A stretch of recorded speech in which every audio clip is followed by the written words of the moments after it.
আসসালামু আলাইকুম ভিউয়ার্স, নাজপালা কিচেনে আপনাদের সবাইকে স্বাগত। আজকে চলে এসেছি রেসিপি নিয়ে। আজকে রেসিপি রুই মাছের পাতলা ঝোল। এই গরমের সময় রুই মাছের পাতলা ঝোল দিয়ে ভাত খেতেও অসাধারণ লাগে। তো রেসিপিটা প্রথম থেকে শেষ পর্যন্ত দেখার অনুরোধ রইল। আর নতুন হয়ে থাকলে প্লিজ সাবস্ক্রাইব করে পাশে থাকবেন। তো চলুন রেসিপিতে। এখানে দেখতেই পাচ্ছেন আমি রুই মাছ নিয়ে নিয়েছি। রুই মাছটা এভাবে কেটে নিয়েছি, দেখুন।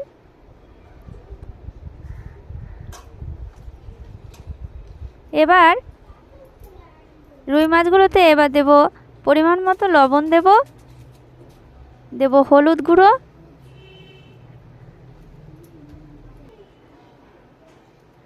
আর দেব কাজকি লেবুর রস। রসটা দিলে ভাজাটা লাল হবে, ভাজাটা খুব সুন্দর হবে, মুচমুচে হবে। লেবুর রসটাও দিয়ে দিলাম।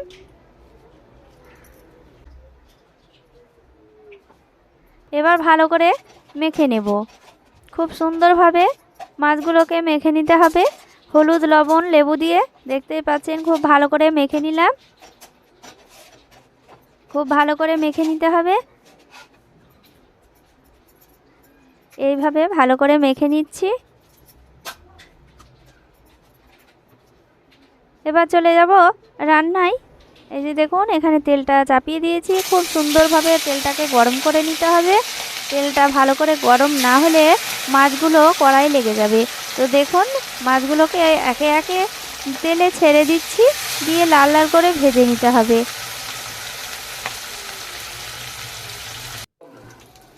আর যদি কড়াই থেকে মাছ না ওঠে তো হালকা গ্যাসটাকে অফ করে দিতে হবে। দিয়ে 2 মিনিট মাছগুলোকে নাড়বেন না। তো এইভাবে 2 মিনিট পর নেড়ে উল্টে দেবেন, খুব সুন্দরভাবে উঠে যাবে। তো দেখতেই পাচ্ছেন এই মাছগুলোকে ভালো করে ভেজে নিলাম লাল লাল করে। তো এবার তুলে নেব।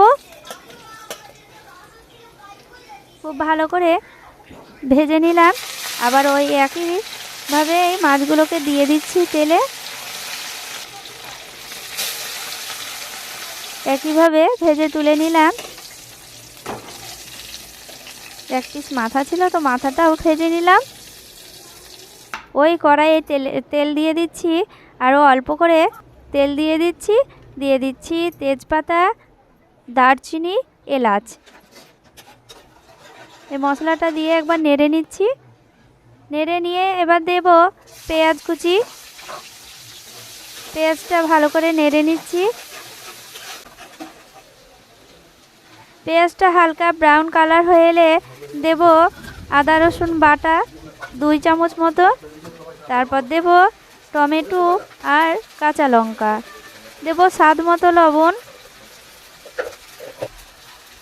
দেব লঙ্কার গুঁড়ো। ঝাল যে যেমন খান সেভাবে দিয়ে দেবেন ঝালটা। তো তারপরে সব উপকরণ দিয়ে ভালো করে নেড়ে নিচ্ছি। এবার দেব হলুদ গুঁড়ো, জিরে গুঁড়ো দিয়ে মশলাটাকে খুব সুন্দরভাবে কষে নিতে হবে। যতক্ষণ না কাঁচা গন্ধ যায় ততক্ষণ কষে নিতে হবে। এই যে দেখুন, এখনও পর্যন্ত জল দিইনি, ওই তেলেই মশলাটাকে কষে নিলাম। খুব সুন্দরভাবে কষে নিয়েছি। ভালো করে কষে নেওয়ার পর এখানে পরিমাণ মতো জল দিয়ে দিচ্ছি। 5 মিনিট ধরে কষে নিয়েছি মশলাটা।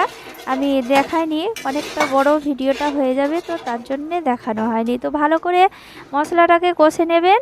এবার ভালো করে কষে নেওয়ার পর পরিমাণ মতো জল দিয়ে দিতে হবে। তারপর ভেজে রাখা মাছগুলো দিয়ে দিচ্ছি।